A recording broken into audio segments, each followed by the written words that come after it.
l'armée française. Ils sont à la pointe de tous les combats.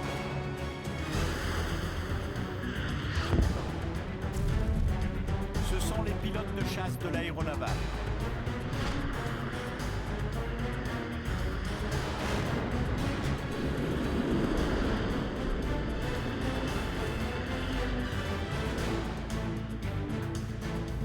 Ces hommes et ces femmes sont peu connus du grand public.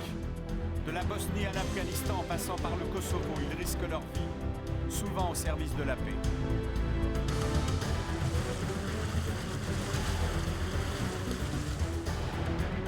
Pour devenir un pilote de chasse, la sélection est impitoyable. En vol, la moindre erreur est fatale.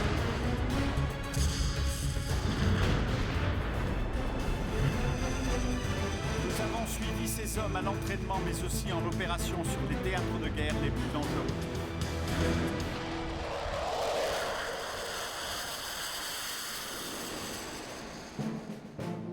Pour tous les pilotes de l'aéronavale, c'est ici que tout commence, à Lanvéoc, près de Brest. Ces jeunes hommes ont tous le même rêve, piloter un avion de chasse. Ils sont 8, ils ont 20 ans, et ils ont déjà été triés sur le volet après une série d'épreuves théoriques, physiques et psychologiques. Ils vont subir une deuxième sélection encore plus exigeante. Et au moindre faux pas, c'est l'élimination sans appel. Bonjour. Bon, on devrait passer à peu près 3 mois ensemble, donc je suis votre nounou pendant 3 mois. Pour les 2 prochains mois, vous appartenez à la Marine nationale à 100%. Vous vivez Marine nationale, vous respirez Marine nationale, vous pensez Marine nationale H24. C'est la période de votre vie la plus difficile professionnellement parlant. Ceux qui veulent faire pilote, c'est le prix à payer. Donc il faut vous sortir les tripes, il faut que vous vous battiez, il faut que vous soyez des guerriers pendant 2 mois. Donc on est heureux d'être ici. Ça vaut vraiment le coup de se battre, ça vaut vraiment le coup de travailler, ça paye. Pensez à tous ces gens qui paient des impôts pour vous. Il y a des gens qui travaillent très dur tous les jours pour payer des impôts, pour que l'État puisse avoir une défense. C'est ça que vous avez choisi comme métier. Ok ? Oui. Oui, capitaine. Oui, capitaine. Voilà, toutes les phrases finiront par capitaine. Ensemble, vous.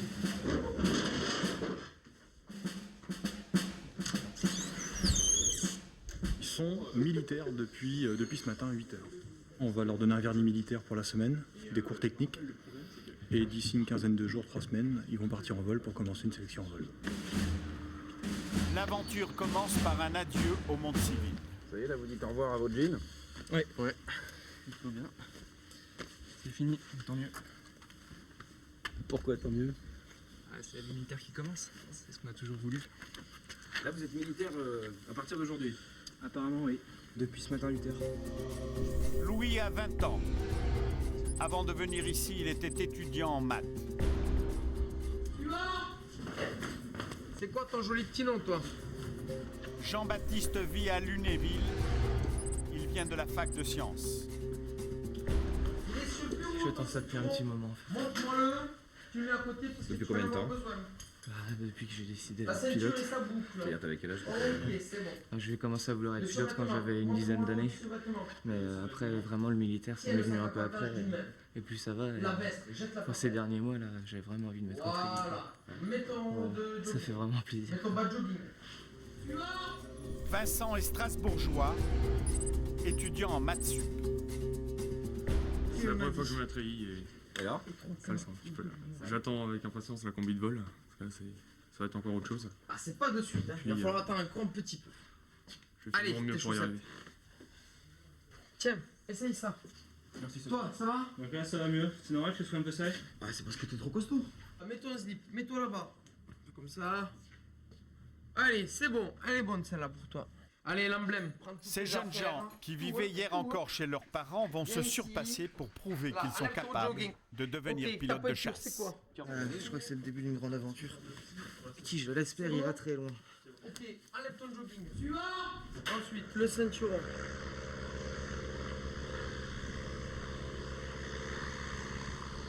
Il faut fermer un petit peu la chemisette. Parce que comme vous n'avez pas encore de poils, ça va venir avec le stage. Après, vous pouvez l'ouvrir. Bon. Et je mets où Enfin, il ressemble à quelque chose. Section, en avant, marche. 1, 2, 1, 2, 1, 2. Deuxième étape avant de voler, il faut d'abord apprendre à marcher au pas. Plus fort les gars, je veux vous entendre. Et les débuts ne sont pas toujours faciles. Halte. À gauche. Gauche. Reposez. Sac. Des fois, j'ai vu des gars marcher ici au pas, mais c'était à se bidonner parce que ils se tordaient dans tous les sens. Et puis en vol, ça fait de très très bons pilotes. On arrive à se faire au bout d'une semaine ou deux, quand on les appelle, des choses comme ça, en voyant le déplacement, on voit le dynamisme de la personne. On arrive à voir ça. Mais alors le marcher au pas n'est pas un critère de qualité, pas du tout. Qu'est-ce qu'on attend d'eux? Qu'ils soient des bons pilotes ou des bons militaires? Bah les deux. Montez.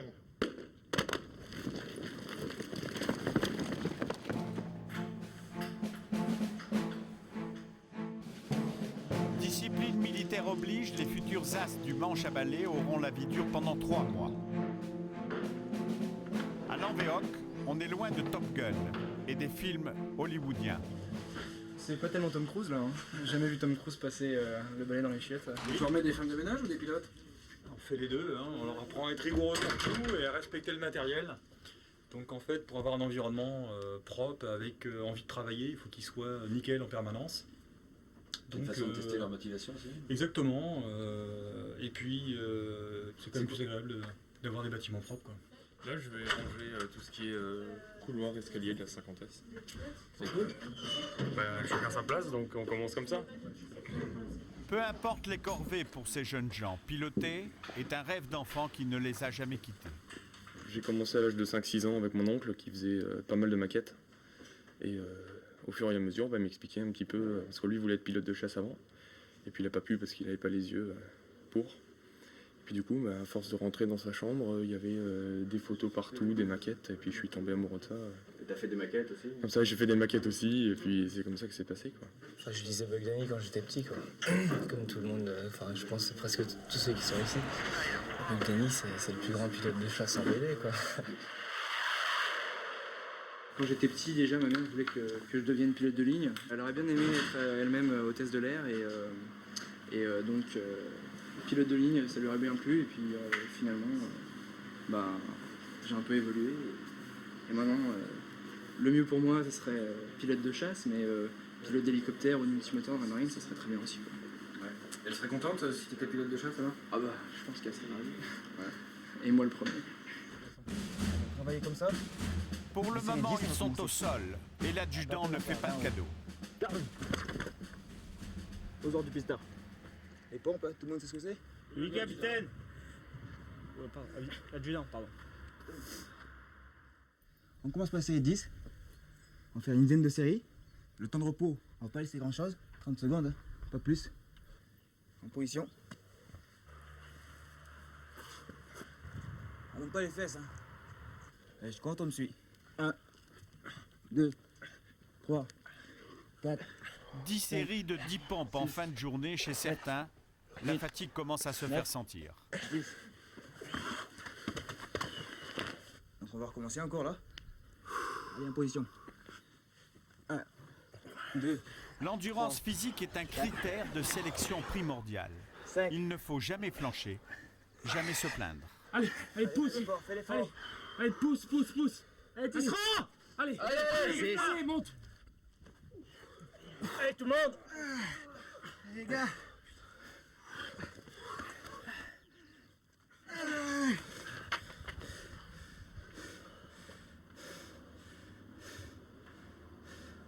Et les exercices physiques s'enchaînent à un rythme infernal. Je veux plus vous voir. Restez là, je veux plus vous voir. Restez sur place. Allez.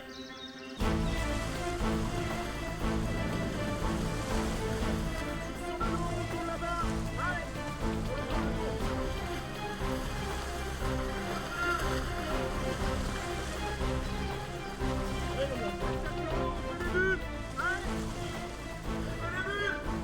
Le but est aussi de tester la motivation des candidats.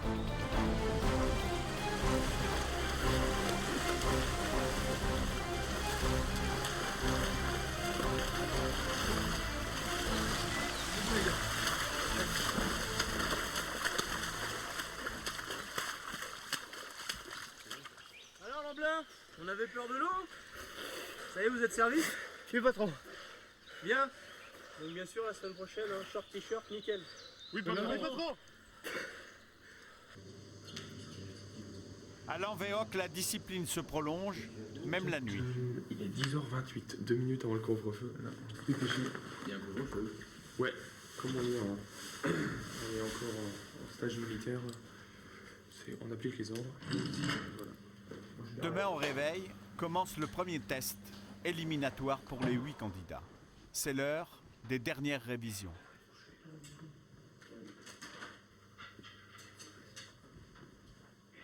Tu vas rêver de quoi cette nuit? D'avion. Et de checklist. Bon, allez, tu dors. Bonne nuit. Bonne nuit. 8 heures du matin. Le lieutenant de vaisseau Ruzel, pilote chevronné, dirige le premier test capital. Pendant 1 heure, les élèves planchent sur les techniques de base du pilotage. Je n'ai pas de règles, parce que c'est dérangeant ou pas. C'est comme tu veux. Si tu veux faire des dessins dégueulasses, bah, tu les fais à main levée. Si tu veux faire des dessins propres, tu les fais avec une règle. Est-ce que je pourrais demander à quelqu'un durant le... Ouais, vas-y. Donc vous avez 1 heure. Le barème doit être marqué sur la feuille, oui. Je vous rappelle donc qu'il faut 16 sur 20 pour pouvoir commencer les vols. D'accord? 16 sur 20. En dessous de cette note, c'est le retour immédiat à la maison. Il n'y a pas de rattrapage possible.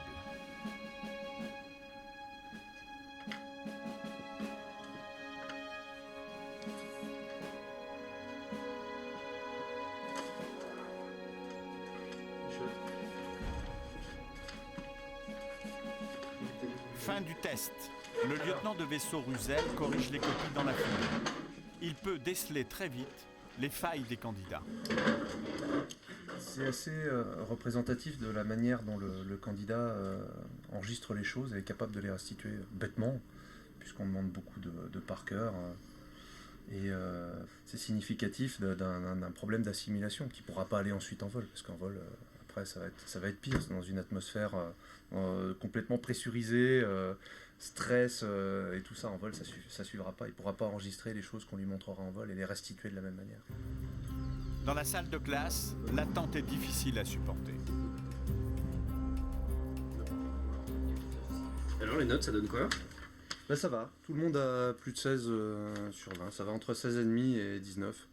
Donc pas de problème. Et donc à ce stade, tous les candidats restent en piste. Ponce. C'est bien. Glissant. Ici. Ok, la palme. Merci. Moreau. Allez, eh bien, il est 16h40 pile, l'heure du dégagé, vous êtes libre. J'ai bien flippé pendant qu'il corrigeait les copies. Et donc on a eu un jeu 18,5. Ouais. Et notre instructeur principal nous a demandé d'avoir au moins 18. Donc le contrat est rempli, ça fait plaisir. Mais comme nous disent les instructeurs, c'est pas parce que j'ai 18,5 que je dois être content. Le but c'est d'avoir 20. Et si j'ai eu 18,5, c'est que j'ai fait des erreurs. Maintenant il faut que je regarde quelles erreurs j'ai fait. Et il faut que je les corrige rapidement. Il faut que ce soit dans cet état d'esprit jusqu'à la fin, si j'ai envie de réussir.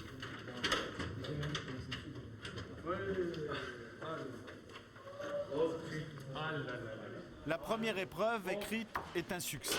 Pourtant, de retour au dortoir, une punition les attend. L'un d'entre eux a enfreint les règles et tout le monde paye. Il faut que ce soit nickel, il faut que ce soit propre. Il y avait un gâteau qui traînait, donc tout a été retourné. Et les lits n'étaient pas bien faits. On refait tout. Exactement. Si les lits sont pas bien faits, faut tout refaire. Jusqu'à ce que ce soit bien fait. On nous le montre une fois, puis deux, puis on s'entraîne 1000 fois, et au bout de 1000 fois, c'est là que ça rentre. Hein. Mais ça veut dire quoi un lit au carré? Enfin, tu peux me montrer concrètement? C'est juste un pli. On attrape ici, on fait une espèce de bourrelet et qu'on doit ramener. Et ça sert à quoi? En dessous. Ah bah c'est comme ça. Je sais pas, je poserai la question, il y a peut-être une raison. Mais il faut le faire comme ça, donc on fait comme ça, c'est tout. Il est là. Il est là. Demain, une épreuve décisive pour les candidats, le premier vol. C'est dans des avions légers qu'ils apprennent les rudiments de pilotage. Le premier vol est une épreuve capitale. Elle révèle les aptitudes de chacun à gérer le stress et les sensations physiques.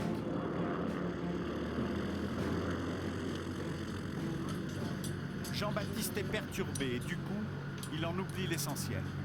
Bah vas-y, réessaye. On est parti. J'ai oublié mon casque. Bah, va chercher ton casque alors. Il n'est pas le seul, tous les candidats ont le trac.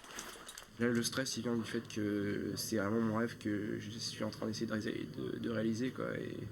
Et vu que c'est une sélection, si je me plante, ça sera perdu, quoi. Donc, il faut à la fois que j'essaie d'évacuer, mais pas que je perde de vue que c'est ça que je veux faire, quoi.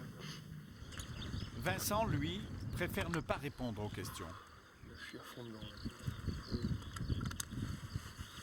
Si ça vous dérange pas, je suis à fond. L'exercice est simple.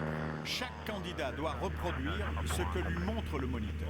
Simple, mais pas toujours facile. Oh, il va nous tuer le garçon là ou quoi? Ouais, je fais n'importe quoi là. Eh non, allez on continue. 50, 110, je décolle. N'importe quoi. Décollage réussi. En l'air, c'est une autre histoire. Merde, frein, je fais n'importe quoi. Non, on continue comme ça. L'examinateur corse l'exercice. Les premières figures de voltige sont au programme. On chute, j'accompagne l'avion. 120, 130, ressources souples. Le nez passe l'horizon. Et l'examinateur traque la moindre faute. Vous avez eu de la chance que la tempête dépasse 60 degrés, hein. Il faut l'annoncer. D'accord. Et pour ce premier candidat, elles ont été nombreuses. C'était nul du début à la fin. On a eu un problème mécanique au début, ça m'a complètement déconcentré et j'ai fait n'importe quoi. Rien de bon aujourd'hui. Rien de bon. Pour d'autres, le vol se passe mieux, à tel point que le moniteur décide d'aller plus loin dans la voltige, peut-être un peu trop loin.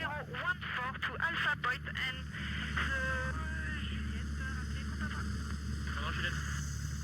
Ok. Je me sens pas très bien. Tu te sens pas très bien?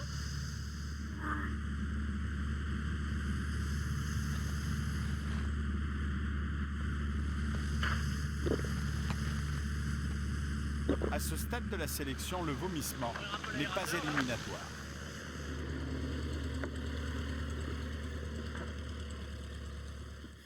Non mais il était peut-être un peu ému, c'était la première fois ici, c'est pas non plus un vol de tourisme quoi, donc il y a des gens qui vomissent pendant très longtemps, qui s'accrochent et tout ça, et moi j'ai jamais trop eu de problème vis-à-vis de ça, j'admire les gens qui vomissent, remplissent leur sac, ils ferment le sac et après ils continuent à faire la mission. Franchement, moi je dis chapeau, hein, ça doit pas être facile. Hein. Je vais me désennacher, faire l'autocritique et puis savoir d'où ça vient pour pouvoir mieux appréhender le vol sans être malade. Le docteur Bombert, spécialiste de médecine aéronautique, essaie de trouver l'origine de son malaise. Donc aujourd'hui, raconte-toi. Au bout de demi-heure, j'étais pas spécialement bien, mais ça allait encore. Puis après, à la fin de l'émission, il m'a proposé de faire la voltige. Et après la voltige, j'ai accepté pour voir comment ça allait se passer. D'accord. Et après la voltige, j'ai tout rendu. Ok, tu as eu les commandes pendant combien de temps? Très peu, je pense que je les ai eu 5 minutes. 5 minutes à peu près. Ouais.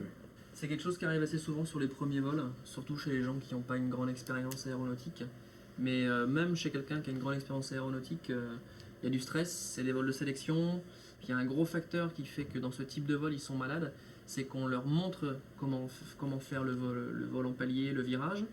Et après, ils essayent de restituer. Donc ils ont au total très peu les commandes en main. Et on sait très bien que comme sur une moto, quand vous êtes derrière et que vous maîtrisez rien, ça peut rapidement mal se passer en fait.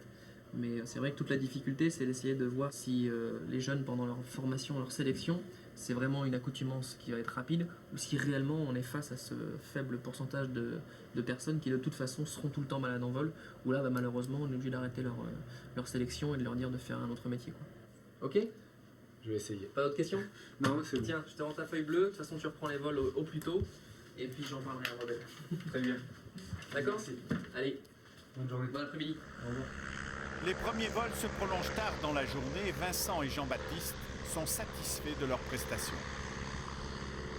J'aime ça, c'est pas facile, c'est un vrai métier, mais on va tout faire pour y arriver, quoi. Ça faisait plaisir de voler, parce que ça fait un moment qu'on attend ça depuis qu'on est arrivé. En revanche, Sylvain est en mauvaise posture. Il a raté l'essentiel de l'exercice. Il sait que son avenir est compromis. Ça va ? Pas assez rigoureux. Sur le maintien des vitesses, de l'altitude, de la sécurité, donc en fait tout ce qu'il fallait qu'on voit aujourd'hui.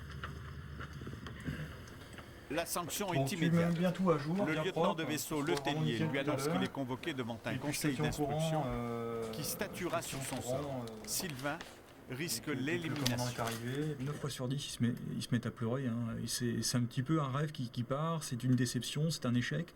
C'est pas marrant du tout. Hein. Ça prend les tripes. Hein. On arrête quelque chose de très important. Hein. On s'attaque à du professionnel, on s'attaque à un gagne-pain, on s'attaque à une passion, on s'attaque à tout ça. À une vie, c'est une vie qui est en train de changer. Ils se sont donné les moyens de pouvoir arriver jusqu'ici. Et puis sur la dernière marche, enfin une grosse marche à passer, ils la passent pas. Donc c'est très poignant, quoi. Ouais, très poignant, c'est très très dur. C'est un travail. Devant le jury composé uniquement de pilotes, pas d'avocats. Sylvain est chargé d'assurer lui-même sa défense. À vos ordres, capitaine. Bonjour Michotte, vous. Voilà, donc nous nous réunissons pour 3 fiches d'observation, ainsi qu'un vol noté insuffisant. Cela implique un conseil d'instruction. D'après vous, d'où viennent ces petits soucis-là? Le matin, des fois je me réveille vers 4h du matin, donc je commence à penser au vol, et du coup j'arrive pas à m'endormir du tout.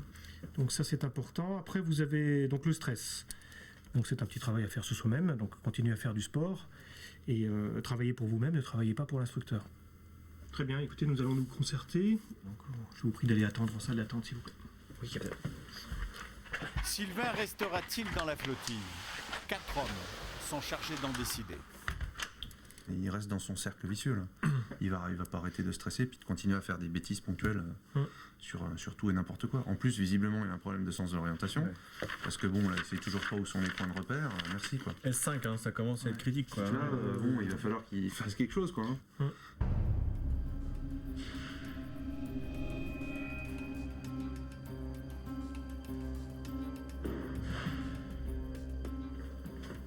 Quelques minutes plus tard, le jury rend son verdict. Très bien, donc on a fait un petit peu le point. Alors je veux dire, la progression ne s'arrêtera pas aujourd'hui. Donc on a encore confiance en vous. Pour le stress, de toute façon le stress dans notre métier il en faut, soyez-en persuadés. Quelqu'un qui ne stresse pas, c'est quelqu'un d'inconscient et il va lui arriver les bricoles un jour ou l'autre. Mais le stress vient également souvent de l'effet de surprise. Donc si vous avez bien préparé votre vol, vous serez beaucoup plus serein. Ouais. Merci. Deuxième chance accordée, Sylvain sait qu'il a eu chaud. T'as eu peur là? T'as cru que tu pouvais être éliminé ou pas? Bien sûr, on peut faire le sac dans l'heure qui suit et rentrer chez soi. C'est un tournant, on est en train de les faire rentrer dans le moule, donc ça passe ou ça casse, quoi. Là maintenant, c'est maintenant que ça se fait, quoi. C'est logique, c'est très logique. La route est encore longue pour ces apprentis pilotes. Ceux qui parviendront au bout de la sélection auront plusieurs années d'efforts et de travail à fournir pour devenir un pilote confirmé. Le but, c'est de tout faire pour y arriver et de tout donner. De toute façon, c'est tous notre rêve absolu. Et la meilleure façon de réussir, c'est de tout donner. Et puis au pire, si ça marche pas, au moins on n'aura pas de regrets.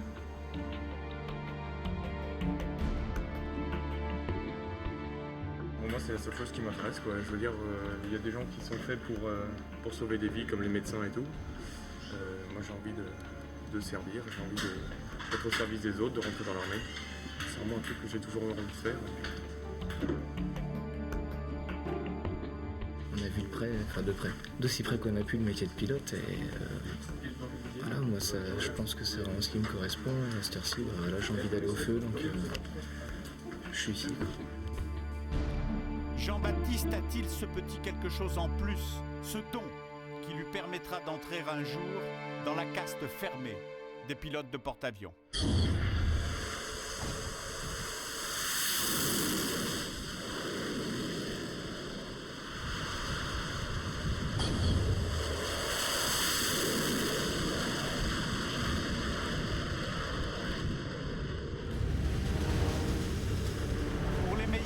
l'aboutissement c'est ça. Partir en urgence sur des missions de guerre. Le porte-avions nucléaire Charles de Gaulle croise dans une des zones maritimes les plus dangereuses du monde, l'océan Indien.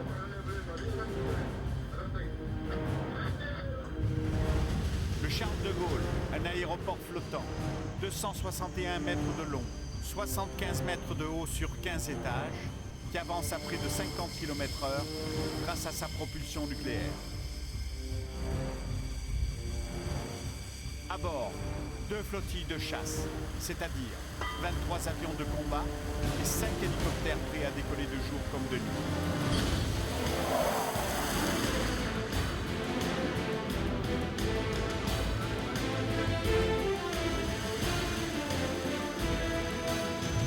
Le porte-avions est l'une des pièces maîtresses de la Task Force 473, la coalition franco-américaine qui mène de nombreuses opérations aériennes en Afghanistan.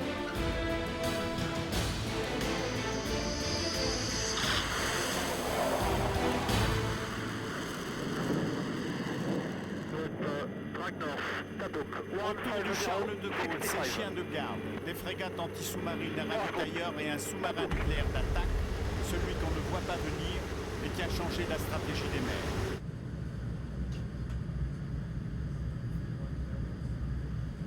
Le contre-amiral Magne assure le commandement de cette opération baptisée Agapant. C'est une opération qui a été déclenchée par les Américains à l'issue de l'attaque contre les tours jumelles du World Trade Center. Et donc, ça a conduit les Américains à créer une coalition de circonstances et à déposer le régime des talibans, puisqu'on savait parfaitement que l'Afghanistan servait de terrain d'entraînement à des terroristes. À la sortie de la mer Rouge, cap au nord-est, vers les côtes du Pakistan. L'opération Agapant doit durer 4 mois. Les 23 avions de combat embarqués mènent de nombreuses missions en zone taliban. Des opérations dangereuses. À tout moment, ces appareils peuvent être la cible d'un missile.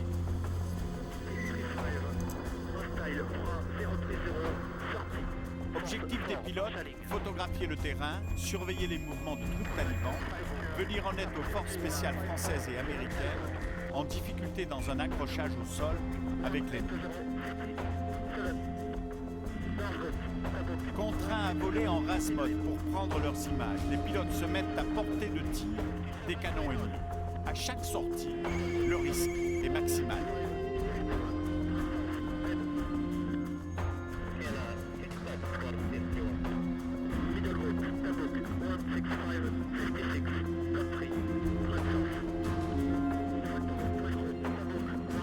Fin de la mission. Il reste encore une épreuve, et pas la moindre, l'appontage sur le porte-avions, une opération délicate.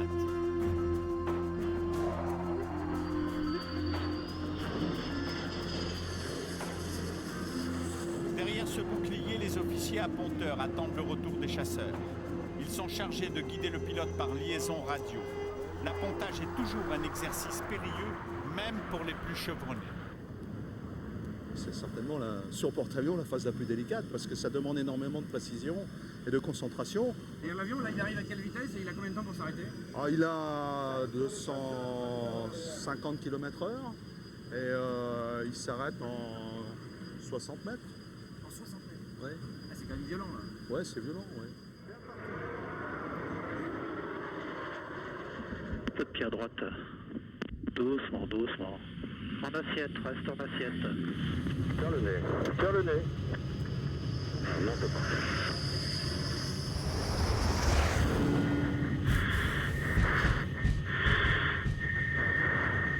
Quand tout va bien, on n'a rien à dire. On lui donne simplement le vent, qui est simplement un échange comme quoi la radio fonctionne. Et pour le pilote aussi, c'est une petite indication. Si le vent est fort, il va falloir qu'il mette un peu plus de moteur. Si le vent est faible, il mettra du moteur un peu plus sur l'arrière. Et on est un petit peu l'ange gardien du pilote, un peu, dans cette phase d'appontage.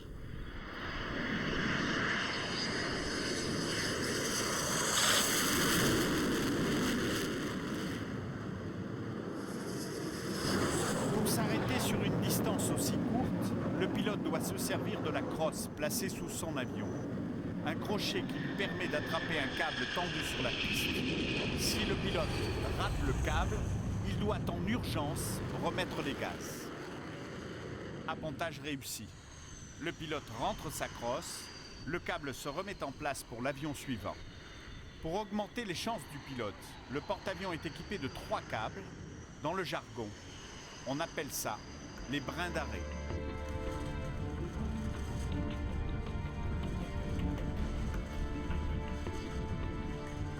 Les clichés rapportés dans ce boîtier sont analysés par des spécialistes de l'image.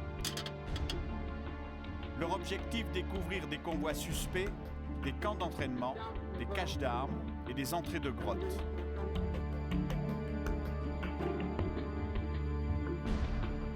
Il y a 2 ans, les forces spéciales françaises avaient formellement identifié la présence d'Oussama Ben Laden. Les informations avaient aussitôt été transmises aux autorités américaines. Aujourd'hui, la traque continue, comme le confirme le commandant du Charles de Gaulle. On est toujours sur la piste de Ben Laden, dont on pense qu'il est caché ou en Afghanistan ou au Pakistan, en tout cas pas très loin de la frontière, et dans des zones montagneuses qui sont quasiment inaccessibles et dans lesquelles on a beaucoup de mal à le retrouver. Et on est paré même à agir en larguant des bombes si nécessaire ou en tirant au canon, ça dépend des types d'avions, sur des rassemblements de talibans qui montraient des embuscades contre nos forces en déplacement en Afghanistan. Les pilotes de la flottille 12F sont en salle d'alerte. Dans 50 minutes, ils doivent décoller pour une mission secrète. En opération, ces hommes n'ont plus de nom, seulement un nom de code. Une précaution au cas où ils tomberaient aux mains de l'ennemi. Aujourd'hui, c'est Push qui commande la patrouille. C'est un chasseur expérimenté. Et dans quelques minutes, il sera peut-être amené à faire usage de ses armes, à délivrer de l'armement, comme ils disent, avec pudeur. Chaque fois qu'on délivre de l'armement, il y a de la vie humaine en bas. Et c'est pas comme dans Top Gun où on délivre de l'armement pour délivrer de l'armement. Il y a une prise de conscience qui est forcément importante. Et je crois que dans la réflexion de chaque pilote, il y a cette notion de un jour, je vais aller à la guerre. Et forcément, si je vais à la guerre, avec les armements actuels, eh bien, je tuerai. Ça me paraît clair. Et donc, quelque part, c'est un peu comme au temps des cow-boys et des Indiens, c'est-à-dire que quand ça commence à chauffer, eh bien, il faut d'une part arriver à sauver sa peau, et puis si on se fait forcément, entre guillemets, targeter, c'est-à-dire qu'on veut nous abattre, eh bien, c'est le premier qui tire et qui fait but qui a gagné. Donc là, l'instinct de survie va faire qu'on va faire en sorte de tirer le premier.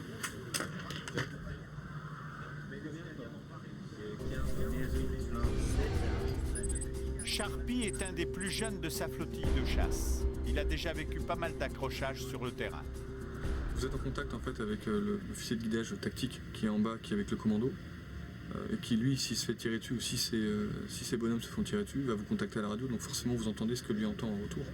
Si ça commence à crépiter, qu'on entend des crépitements de Kalachnikov, on sait que là ça commence à chauffer et on est capable de larguer une bombe depuis notre avion sur un objectif au sol. Quand il part en mission de guerre, Tom, le commandant en second de la flottille, a toujours la même hantise. La chose la plus importante pour un pilote de combat, c'est de ne pas se tromper de cible. Ça aurait des conséquences dramatiques. Et je pense que tous les briefings que j'ai pu avoir, que j'ai pu faire, ont toujours été pas de tir fratricide, comme on dit. C'est toujours être sûr de tirer la bonne cible. Et puis si on n'est pas sûr, on ne tire pas et on reviendra une autre fois. Il vaut mieux être idiot que désolé. C'est le fameux vieil adage de la marine.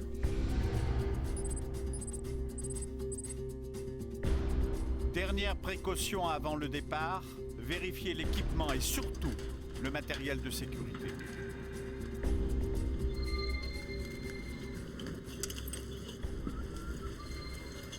C'est quoi cette veste là? C'est la Mae West. Ça sert à quoi? En cas d'éjection, en fait, ça nous permet de pouvoir flotter dans l'eau en fait, sans avoir besoin de nager, tout simplement. Voilà, donc on est quand même pas mal protégé. Et on a surtout dedans, on a des ustensiles qui nous permettent de nous signaler aussi de nuit. Ouais. Des fusées. Et puis, on a une balise de détresse également dedans, qui permet d'être repéré si on s'éjecte assez loin du bateau. La flottille est prête à se faire catapulter. Sur un porte-avions, on ne dit pas décoller mais catapulter, comme on ne dit pas atterrir mais apponter. Les avions sont propulsés grâce à ce petit chariot qui passe de 0 à 250 km/h en 2 secondes. Une accélération foudroyante 2 fois plus rapide qu'une Formule 1. Lors du catapultage, le pilote encaisse l'équivalent de 5 G, c'est-à-dire qu'il pèse 5 fois son poids. ce niveau-là, le commun des mortels s'évanouit. Les pilotes testent leur capacité à résister dans un appareil de torture, la centrifugeuse.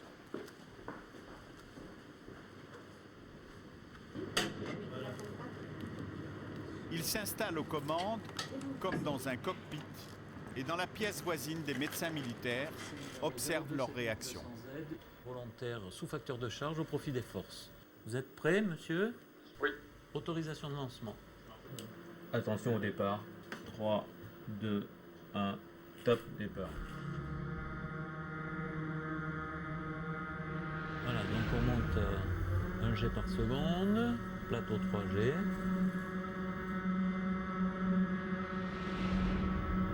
Pour monter à 5G. 3, 2, 1, top, montée.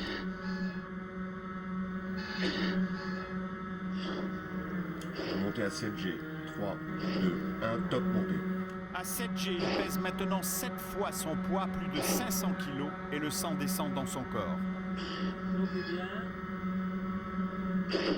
1, 2, 3. Le cerveau n'est plus irrigué, et pour rester conscient, il doit se livrer à des exercices de respiration. Attention à l'arrêt. J'ai arrêté le lancement. Vous n'étiez plus tout à fait aussi performant sur la manœuvre. Putain. Là, vous avez arrêté à quel facteur de charge? On va regarder maintenant 8,7 G. Pratiquement le maximum que l'on observe sur l'avion de combat. Si ce niveau d'accélération avait été maintenu plus longtemps, le pilote aurait perdu conscience, c'est certain. Le traumatisme est violent pour l'ensemble du corps. Voilà, donc ce sujet, effectivement, a des pétéchies, vous voyez, ces taches, ce piqueté et cette zone, cette rougeur diffuse. Donc, vous voyez, c'est très net ici, hein, c'est vraiment... chez certains sujets, c'est parfois encore plus spectaculaire, et d'autres sujets n'en font pas du tout. Il ne faut pas croire, les hommes ne sont pas toujours les plus résistants. Julie est pilote de chasse. Elles ne sont que 2 dans l'aéronavale, et vous allez voir que ses capacités physiques sont impressionnantes. C'est pas une souffrance, c'est pas grave non plus parce que forcément on a le champ de vision qui va se rétrécir et puis on va sentir quand même que la circulation sanguine ne se fait pas comme on a l'habitude. Alors le champ de vision qui se rétrécit, oui. Concrètement, c'est quoi? On a l'impression de rentrer dans un cône Mais en fait on va voir de moins en moins bien, donc au lieu de voir à 180 degrés, ça va se rétrécir et puis on va focaliser sur la fin sur un seul point en ayant de la vision qui va se troubler progressivement pour arriver à un voile gris, voire voile noir, c'est-à-dire que vu que le sang n'irrigue plus les yeux... Voile noir, c'est-à-dire on est aveugle? Oui, on voit plus en fait. C'est embêtant ça. On entend encore mais on voit plus. Oui, mais bon, on connaît nos limites. Très bien, eh bien nous allons procéder au lancement suivant. Autorisation de lancement. Chargé. Vous allez voir.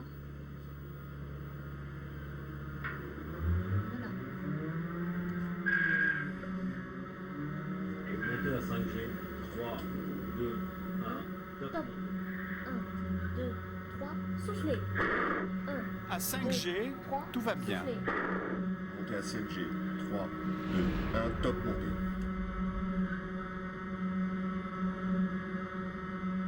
Montée à 9G, top départ. À 8G, 8 fois son poids, sa lucidité est intacte. Sous l'effet de l'accélération, là ce sont les effets biomécaniques qui vont attirer toutes les masses corporelles vers le bas. Et donc les traits se déforment. À vitesse accélérée, la déformation du visage de Julie est impressionnante.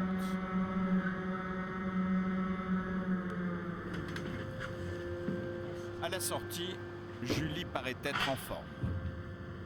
J'étais déçue de ne pas pouvoir monter au-dessus du G en fait. J'ai essayé de monter le plus que je pouvais, effectivement la machine s'arrête à 8 donc... Et ça n'a pas l'air de te perturber plus que ça toi? Non, moi ça me dérange pas, c'est cool. Pas un souci, ça n'a jamais été un souci. Et j'ai mon call sign qui vient de là d'ailleurs. C'est quoi ton call sign? C'est Timber, parce que je tire facilement léger on va dire, et parfois je tire trop de G même en vol. Et ça m'est arrivé aux États-Unis pendant un exercice au simulateur du tir rétro-jet. Et donc on m'a dit que j'étais une bûcheronne. Et vu que le cri du bûcheron c'est Timber aux États-Unis, bah, c'est resté. La bûcheronne de l'aéronaval. La puissance de l'accélération n'est pas la seule difficulté lors du catapultage.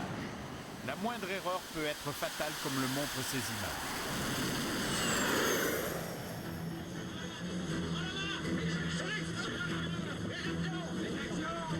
Incident au catapultage. Le pilote a 2 secondes pour s'éjecter, sinon il reste prisonnier de l'avion.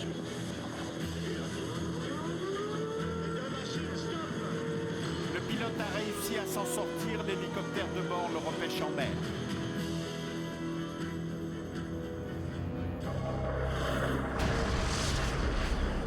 Les incidents d'appontage ou de catapultage sont souvent spectaculaires comme on peut le voir sur ces porte-avions américains.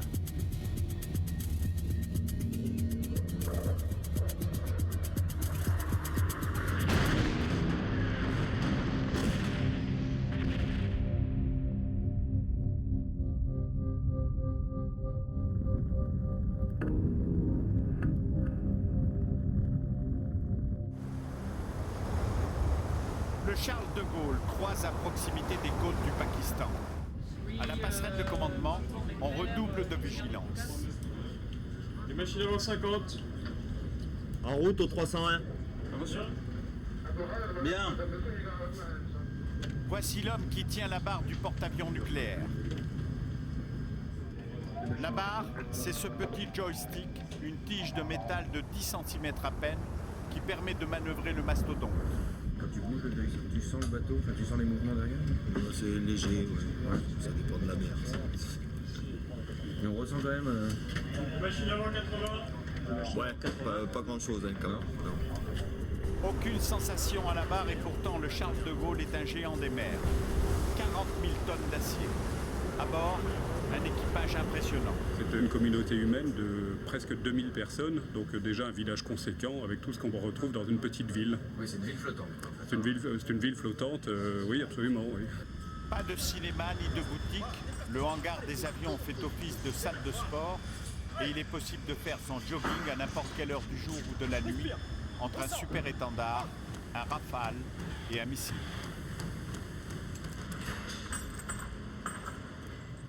Pour se ressourcer entre 2 missions, Sharpie essaie de trouver un peu d'intimité dans sa cabine. Là, c'est chez moi. Enfin, chez moi. On est 2, en fait. Paradoxe, le porte-avions est immense, pourtant la place est comptée. Une seule chambre pour 2, à peine 8 mètres carrés. Un lit et un bureau par personne. C'est le seul endroit où il peut disposer de quelques objets personnels. Des photos de sa femme et de ses enfants qu'il n'a pas vus depuis 4 mois. Les femmes qui vous disent juste avant d'embarquer, je veux pas que tu partes, je veux pas que tu partes, ou les enfants qui vous disent papa, je veux pas que tu partes. Voilà, bon, c'est vos enfants qui veulent pas vous parler au téléphone parce qu'ils ont l'impression que vous les avez trahis. Ma fille veut pas trop me parler, mais bon, elle est un petit peu jeune, donc je m'y fais. C'est déjà arrivé, les enfants qui, au retour d'une grande mission, veulent pas parler à leur papa pendant 3 semaines, font la tête.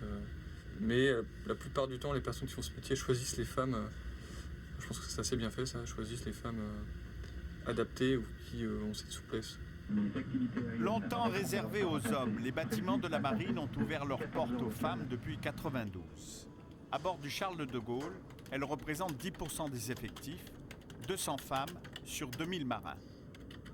Marie Vassiliev est officier, elle occupe entre autres le poste de journaliste. C'est elle qui rédige le journal de bord du porte-avions. Là, je vais interviewer un pilote pour la Gazette du Bord. Parce que nous avons une gazette à bord et traditionnellement, je fais une interview à chaque fois que le numéro paraît, il y a toujours une interview de quelqu'un et là, cette fois-ci, j'ai choisi d'interviewer un pilote. Le pilote, c'est Sharpie, l'un des plus jeunes de la flottille de combat. Comment ça se passe? C'est quoi les rapports humains Il faut toujours être au niveau, il faut qu'on ait confiance aveugle les uns avec les autres. Les rapports humains que tu peux avoir à terre, en vol, ils sont exponentiels. Marie a toujours su qu'elle s'engagerait dans l'armée. Chez les Vassiliev, on est militaire de génération en génération. Une vingtaine du côté de mon grand-père, mais c'était lui dans la Royale Russe, jusqu'à donc ce que mon arrière-grand-père donc arrive en France et recommence tout à zéro, parce qu'au départ il était capitaine, il a tout recommencé à zéro, et puis il a transmis sa passion à son fils, mon grand-père, qui est l'amiral Vassiliev en retraite. Puis bon, mon père est médecin de marine, et en fait il y a quasiment que des militaires dans la famille. Génération. Voilà. Là, tu vas où, Marie? Bien là, je vais dans mon poste. C'est quoi ton poste? C'est là où je dors, c'est là où je vis, c'est là où je me réfugie. Ah oui, t'habites à la cave, là? Oui, c'est ça, oui. N'empêche que sérieusement, ils appellent ça la soute à midship. Ou plutôt la soute à midshipette, puisque c'est un poste féminin. Midship, ça veut dire quoi? Alors, midship, c'est le plus jeune officier du bord, en fait. C'est le... ça, le midship a un rôle particulier. Tiens, voilà quelque chose qui m'a surpris quand je suis arrivée. C'est les traditions à bord. Ouais. Oui. C'était la plus jeune officier à bord? La plus jeune officier du bord, oui. T'as quel âge? J'ai 23 ans. Et depuis quelques semaines, elle est fiancée avec un pilote qu'elle a rencontré sur le porte-avions. Ça a commencé par de grands éclats de rire. On a passé toute une soirée à ne raconter que des bêtises. Et je crois que je me suis jamais sentie aussi bien que ce soir-là. Après, il m'a montré son superbe avion. Donc il m'a assise aux commandes, il m'a expliqué. Voilà. C'est une histoire qui va continuer au-delà de la mission Agapante. Ah oui, je pense, oui, puisqu'il m'a notamment demandé en mariage à bord du porte-avions. Donc je pense que oui. On s'est fiancés à l'escale de Dubaï. Et enfin, bon, là je vais me vanter, tant pis. Je préfère mon histoire à celle de Top Gun. Je la trouve plus romantique. Et on ne verra pas son pilote préféré, il a dû débarquer à la dernière escale. Lui, c'est Harpic. C'est mon doudou, en fait, plus exactement, c'est le doudou de mon chéri, et on a échangé de doudou. Moi, je lui ai filé mon petit lion que j'avais surnommé Croquette, et il m'a donné son canard Harpic. Les pilotes de chasse ont des doudous? Ah, je sais pas, lui, toujours, il en a un, ouais. Mais c'est génial, parce qu'ils font un métier très dur, mais ils sont au contraire hyper accessibles et hyper sympas, hein. Enfin, et oui, ils ont des doudous. Donc là, dans ton petit chez-toi, t'as des photos de lui? Oui. Tu peux nous les montrer? Ah, bon, c'est un peu secret, mais d'accord. Bon, j'en montre une ou deux. Voilà, par exemple, dans son avion. Celle-là, c'est une de mes préférées. Ouais. Sinon, bah oui, là, il y a son avion, mais on ne le voit pas, mais c'est quand même lui dedans. Bon, faut le savoir, c'est sûr, c'est psychologique. Et puis sinon, bah, le voilà encore dans son avion, et puis avec ses amis. C'est la fin de la journée pour moi, donc je vais aller me reposer un petit peu quand même. Dodo.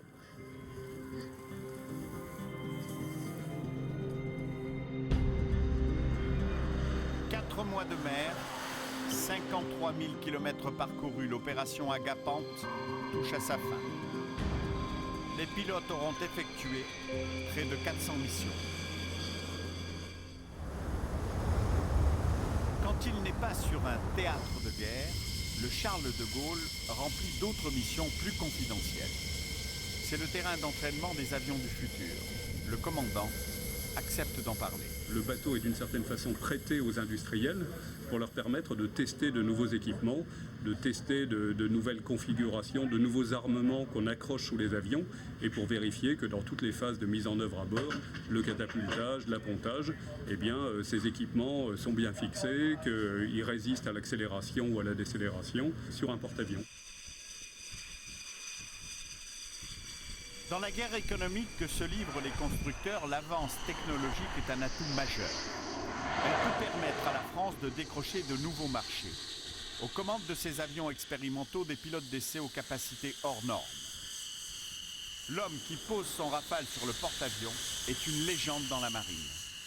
Qui est le pilote là dans le Rafale? C'est GG, c'est Eric Gérard. Ouais. C'est d'ailleurs un ancien marin qui a servi pendant une bonne quinzaine d'années, je crois, dans la marine, qui était pilote de super-étendard et qui donc en plus connaît bien le milieu, ce qui lui facilite les choses en termes d'intégration humaine et en termes de pratique de l'appontage et du catapultage.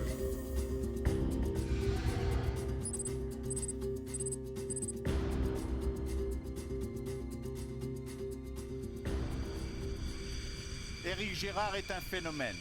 À 50 ans, il est l'un des rares à garder les commandes d'un avion de chasse. Ça fait 30 ans que je fais ça, enfin, pas exactement ça tout le temps depuis 30 ans, mais bon, au bout de 30 ans, quand même, tu as dégerminé le sujet. J'ai l'impression que j'ai jamais arrêté. T'as apponté combien de fois dans ta vie, tu sais? Presque 500. 500 appontages entre le Charles de Gaulle et lui, c'est donc une vieille histoire. Premier à avoir apponté sur Charles de Gaulle. Ça, c'est une fierté? Ouais, non, c'est sympa parce que ça veut dire qu'on a participé à l'aventure aéronautique française. D'être le premier, le deuxième ou le troisième, ça change pas grand-chose pour le bonhomme, mais ce qui est sympa, c'est d'avoir été là au début, quoi. Les essais commencent, le pilote teste la résistance d'une nouvelle accroche des missiles placés sous l'avion.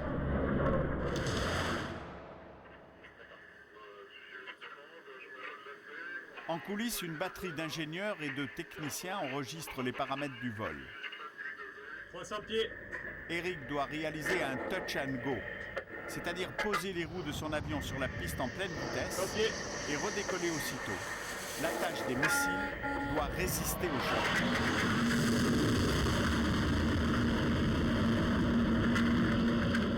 J'ai bien rebondi là, t'as vu, c'était beau. Ouais. Fin des essais, apparemment les missiles sont restés accrochés. À bord. À nouveau. En fait, nous, le boulot, c'est d'essayer de faire en sorte qu'on optimise le rapport coût-efficacité pour essayer de faire un truc qui aide bien le pilote, qui aidera bien le pilote dans sa mission, sans que ça coûte les yeux de la tête. Tu as toujours une corde militaire qui vibre dans le fond. Hein. Tu es prêt à engager ta vie pour défendre des valeurs auxquelles tu crois. Bon, les valeurs, c'est quoi? Ça peut être la famille, les amis, boire un canon de rouge, manger du camembert, la baguette de pain, enfin bon, plein de choses comme ça. Le lendemain, Éric Gérard s'envole pour une autre mission. On l'attend dans le golfe Persique. Comme d'habitude, son taxi, c'est le Rafale, vitesse de croisière, 800 km/h.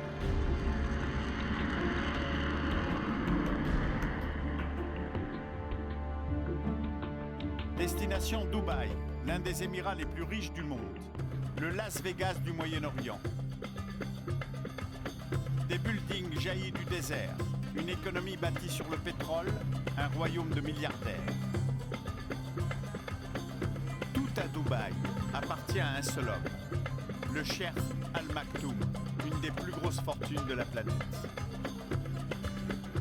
Pour promouvoir le plus grand aéroport du monde qu'il se fait construire à Dubaï, le Cheikh Al Maktoum s'est offert un salon aéronautique géant. Tous les fabricants d'avions du monde se bousculent pour vendre leurs derniers modèles. Les contrats se chiffrent en milliards de dollars.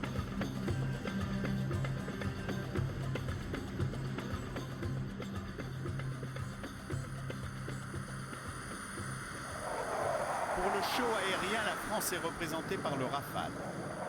À la veille de l'ouverture officielle, Éric termine son ultime entraînement. Demain, il disposera de quelques minutes pour convaincre les clients potentiels que son avion est le meilleur du monde. Pour y parvenir, il lui faudra atteindre la perfection, ou presque.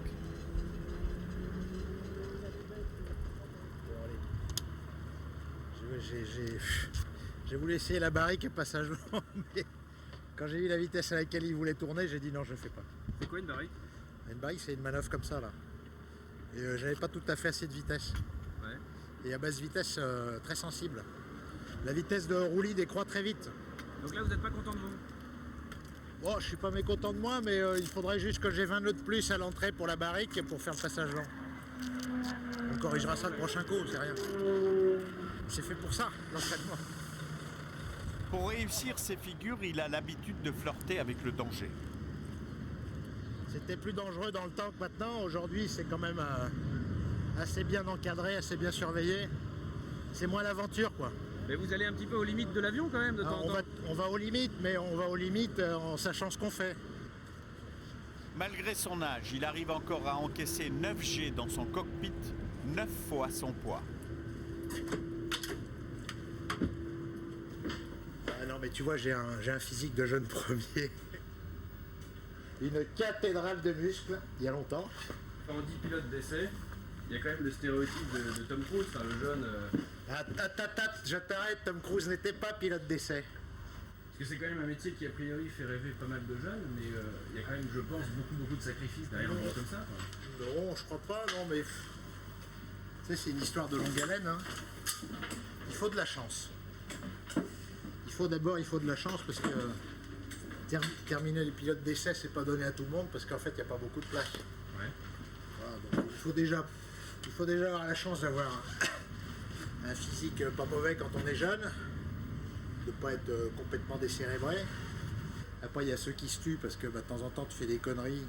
Quand tu as de la chance, pour ça je dis qu'il faut de la chance, ça te fait un avertissement sans frais, ça passe près, mais bon, après tu te souviens que ça faut pas faire. Ça fait quand même beaucoup de morceaux de chance mis bout à bout. Les entraînements se terminent, tout est prêt pour le grand show aérien du lendemain. C'est le jour J, l'ouverture officielle du salon. Le Cheikh Al Maktoum se déplace en personne pour l'inauguration. Son jet privé, un énorme Boeing 747. Comme tout souverain, ce prince du pétrole ne se déplace jamais sans sa cour, une suite impressionnante. Tous les industriels présents sur le salon ne cherchent qu'une chose, séduire Sa Majesté pour signer des contrats. Au même moment, Eric se rend au briefing des pilotes pour préparer son vol. Ah, elle est fermée ma voiture.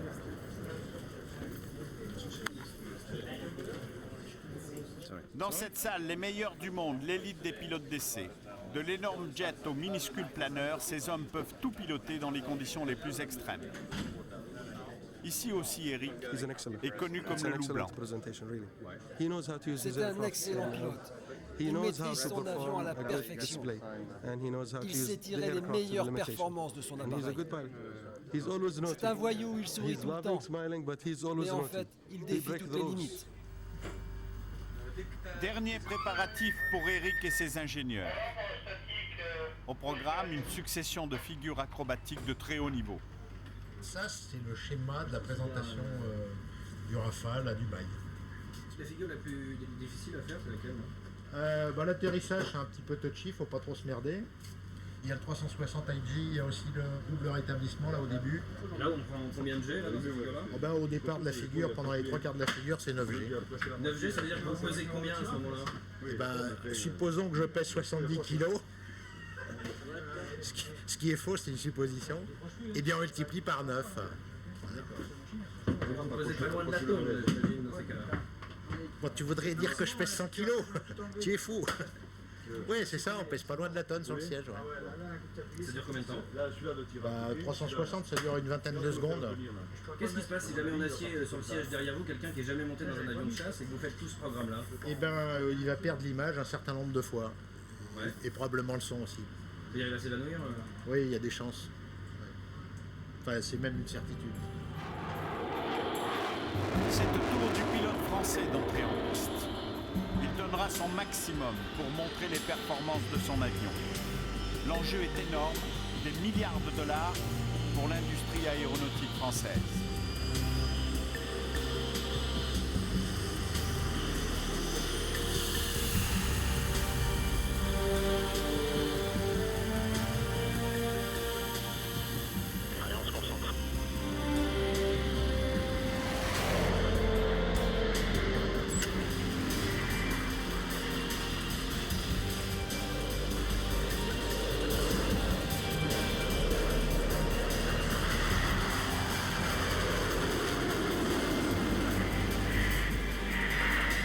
S'enchaînent à un rythme effréné, tonneau, baril, looping. Les accélérations sont tellement puissantes qu'elles deviennent douloureuses.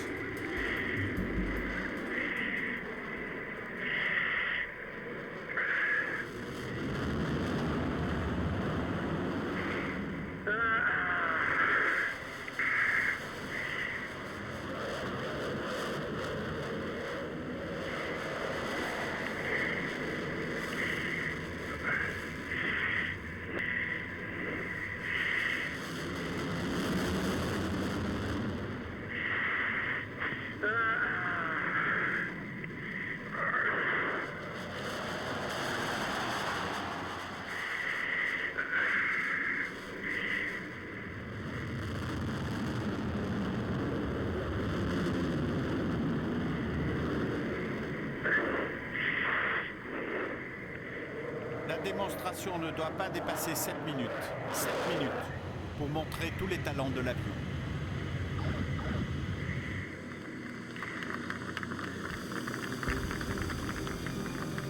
Mission accomplie, Eric semble avoir réalisé un sans faute. Bon, maintenant, je commence ma carrière de postier. Là, je change de monture. J'ai 2 moteurs, 2 cuisses. Allez. Bon, Bernard, je t'attends ou quoi? T'as vu serrer le virage, même sur le parking. Pour vendre des Rafales au Moyen-Orient, une démonstration en vol, aussi réussie soit-elle, est loin d'être suffisante. Convaincre les acheteurs est un travail de longue haleine. Une vente d'avions de chasse ou d'avions de combat, ça ne se fait pas sur le site d'un salon. Un avion de combat, ça se vend à une armée de l'air au terme d'un processus qui est extrêmement long et au bout de nombreuses étapes. En coulisses, la concurrence est rude. Les Américains, plus gros constructeurs d'avions au monde, sont les vedettes du salon. Dans le ciel, leurs dernières innovations technologiques comme cet avion furtif de la dernière génération.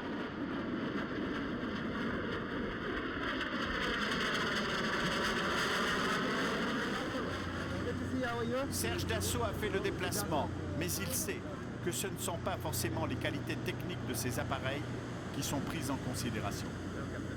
Dans toutes les évaluations techniques de nos avions, on a toujours été classé premier parce que l'état-major ont toujours apprécié les qualités de nos avions. Après, les politiques décident et disent non, c'est pas celui-là qu'on veut, c'est l'autre. Voilà. Vous, les Américains, acceptent, comme ils l'ont fait jusqu'à présent, on se partage un peu le marché mondial, ce qui a été jusqu'à présent, qui permet de vendre un peu, ou, comme ça l'est en ce moment, ils veulent nous bloquer partout. C'est pour ça qu'on n'a pu avoir jusqu'à présent aucun contrat. Aucun contrat à l'étranger pour le Rafale jusqu'à présent, même si les perspectives sont bonnes. Des négociations sont avancées avec plusieurs pays. Les informations restent pour l'instant confidentielles. Pour Éric Gérard, c'est la fin de la mission. Il quitte Dubaï dans son Rafale. Il s'apprête à passer 7 heures aux commandes avant de se poser à Istres, son port d'attache, dans le sud de la France. Un voyage qui nécessite 3 ravitaillements en vol. Un ravitailleur de l'armée de l'air l'escorte sur tout le trajet. Une station-service volante.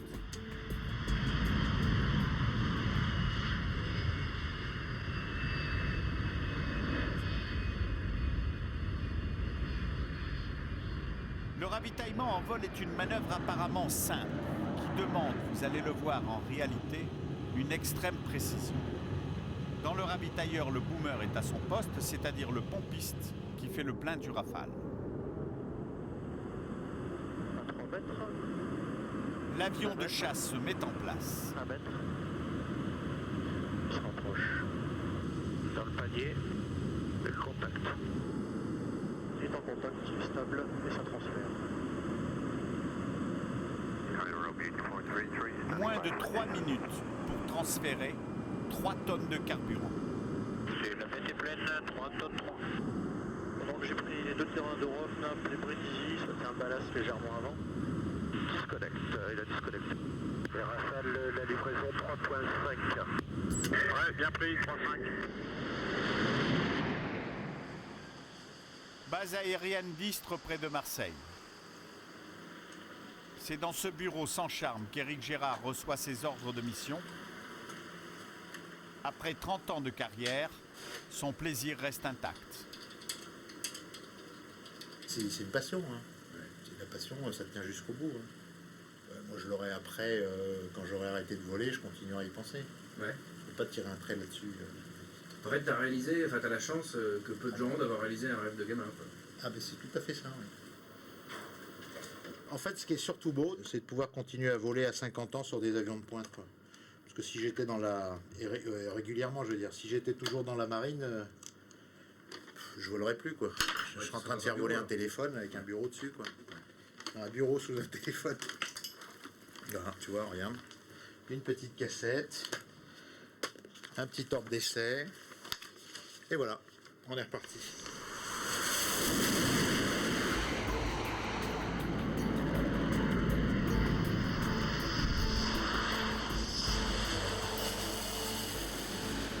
dans un avion comme ça, c'est magique déjà. Il n'y a pas de téléphone, tu es le roi du ciel, il n'y a pas d'imbécile, c'est la liberté presque totale.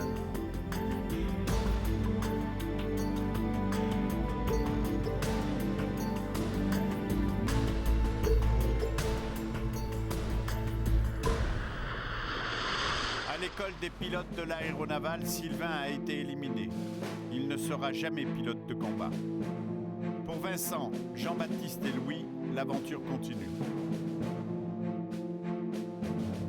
Sur le Charles de Gaulle, Tom, Charpie et Push sont toujours en alerte, prêts à répondre à des appels d'urgence. Quant à Marie, elle a épousé son pilote de chasse dans le courant de l'été.